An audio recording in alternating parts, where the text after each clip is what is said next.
मसीह के अजीम वजली नाम में आपकी सलामती हो। मेरा नाम पादरी प्रोफेसर टोनी विलियम है। हमारे यूट्यूब के घराने की एक फ़र्द हैं जिनका नाम तबीता है। उन्होंने कहा कि आप प्लीज़ बताएं कि क्या मुकाशफा को पढ़ना इंसान के ज़हन पे असरअंदाज होता है?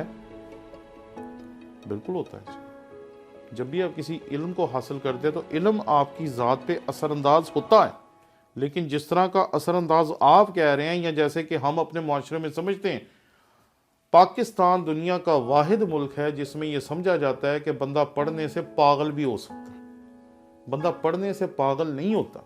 बंदा पढ़ पढ़ कर अपनी ज़िंदगी को कुर्बान कर करके जब कामयाबियां हासिल करता जाता है तो उसकी जो मुखालफत होती है, जब उसकी मुखालफत में लोग खड़े हो जाते हैं, उसका नाम ख़राब करते हैं, उसकी इज्जत ख़राब करते हैं, तो वो उन प्रेशर्स को जब नहीं झेल पाता तो फिर वो पागल हो जाता है। और हम ये समझते हैं कि शायद ये बंदा पढ़ पढ़ के पागल हो गया। और हमारे माशरे में ये आम सा जुमला है कि ज़्यादा ना पढ़ा करो वरना पागल हो जाओगे। अरे बंदा पढ़ पढ़ के अच्छा इंसान बनता है। दुनिया के अमीर तरीन लोगों का जब आप मुताला करेंगे, उनकी ज़िंदगियों के बारे में, दुनिया के अमीर तरीन लोगों की ज़िंदगी का जब आप मुताला करेंगे तो फिर आपको पता चलेगा कि वो आज भी 8-8, 10-10 घंटे पढ़ते हैं और वो पागल नहीं हुए। और दुनिया में हज़ारों लाखों लोग आपको ऐसे मिलेंगे जो बहुत पढ़ते हैं और फिर भी वो पागल नहीं हुए। ये हमारा ही मुआशरा है जिसमें समझा जाता है कि ज़्यादा पढ़ोगे पागल हो जाओगे, इसलिए लोग पढ़ते ही नहीं। और मैं अक्सर इस बात पे बड़ा शर्मिंदा हो जाता हूँ कि जब कोई हमें कहता है कि फ़लाँ बाइबल की किताब पे कोई तफसीर दें जो किसी पाकिस्तानी ने लिखी हो और वो मौजूद नहीं होती, तो मैं हैरान हो जाता हूँ। क्योंकि उर्दू में आपको दीगर मौज़ूआत पर या दीगर मजहबी कुतब पर बेशुमार तफसीरें मिल जाएंगी, लेकिन किताब मुक़द्दस के बारे में किसी मसीही ने जो पाकिस्तानी हो, जो उर्दू बोलता हो, पूरी किताब मुक़द्दस की एक भी तफसीर नहीं लिखी, इसलिए लोग पढ़ते ही नहीं। मैं एक दफ़ा कराची जा रहा था और कराची जाने के लिए मैं जब तैयारी कर रहा था तो रात को 3 बज गए।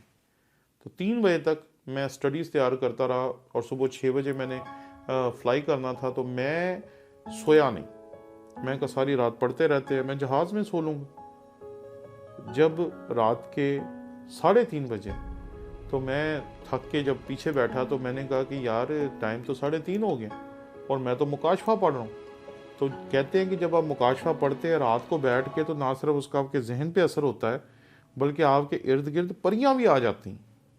तो मैंने देखा मुझे अपने इर्द गिर्द कुछ नहीं मिला। और ये हुस्न इत्तफाक है कि जब भी मैंने मुकाशफा पे कोई स्टडी देनी होती है तो मैं रात गए उसका मुताला करता रहता हूँ। और जब अपने इर्द गिर्द देखता हूँ तो ना कोई बदरू है, ना कोई चुड़ैल है, ना कोई और चीज़ है। दरअसल मुकाशफा का मतलब जो हमारे माशरे में समझा जाता है वो ही गलत है। मुकाशफा का मतलब समझा जाता है बंद चीज़, ऐसी चीज़ जो बंद है, जो खुली नहीं है, जिसके बारे में किसी को पता नहीं है। अरे मुकाशफा का मतलब होता है चीज़ों को खोलना, खोल के बयान करना। जब हम कहते हैं कि खुदा ने दुनिया को अपना मुकाशफा दिया तो इसका मतलब ये नहीं है, उसका मतलब कभी भी ये नहीं है कि खुदा ने अपने आप को बंद करके दुनिया के सामने रख दिया, बल्कि उसका मतलब यह है कि खुदा ने अपने आप को दुनिया पे जाहिर किया। तो मुकाशफा का मतलब है खुद को जाहिर करना। मुकाशफा का मतलब ये नहीं है कि कोई बंद चीज़ हो। इसलिए मुकाशफा से डरना छोड़ दें, इसको पढ़ें, इसके बारे में जो तफासीर हैं वो पढ़ें, इसके बारे में जो गलत नज़रियात हमारे माशरे में कायम हैं, अगर आप पासबान हैं तो आप अपनी कलीसिया को ज़रूर समझाएं कि हमें मुकाशफा से डरना नहीं चाहिए। ये खुदा का कलाम है, पैदाइश से लेकर मुकाशफा तक ये सारा खुदा का कलाम है। और ये पढ़ने से हमें बरकत मिलेगी, रूहानी तरक्की मिलेगी और हम और ज़्यादा खुदावंद के कलाम में गहरे हो सकेंगे। शुक्रिया।